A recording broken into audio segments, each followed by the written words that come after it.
Jimin, তোমার কি মনে আছে একটা আপু চিল্লায় চিল্লায় কান্না করে বলেছিল, হে পার্ক জিমিন, তুমি কি জানো আমার মা তোমাকে আমার জন্য পছন্দ করে রেখেছিল নববর্ষের আগের দিন।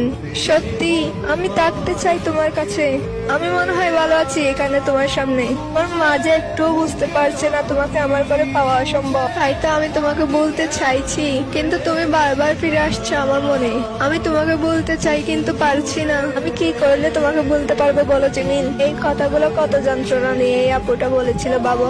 তাদেরকে আমরা আজও হারিয়ে ফেলাই নাই, তবুও তাদেরকে হারিয়ে ফেলার যন্ত্রণা কতটুকু ভয়ঙ্কর। তারা সবাই একদিন আমাদের থেকে হারিয়ে যাবে। ওই আপুটা তো তার মনের কথা জিমিনকে বলতে পেরেছে, কিন্তু আমাদের তাও ভাগ্যে নাই মনের কথা বলার। একদিন তাদেরকে হারিয়ে ফেলবো, তখন আমাদের কি হবে? তখন তো বেঁচে থেকে আর মরার মতো লাশ হয়ে থাকতে হবে। তাদেরকে না পাওয়ার যন্ত্রণা দুমড়ে মুচড়ে শেষ করে দিচ্ছে, কিন্তু কিছু করার নাই, এটা মেনে নিতেই হবে। এটা আমাদের আর্মিদের জীবন।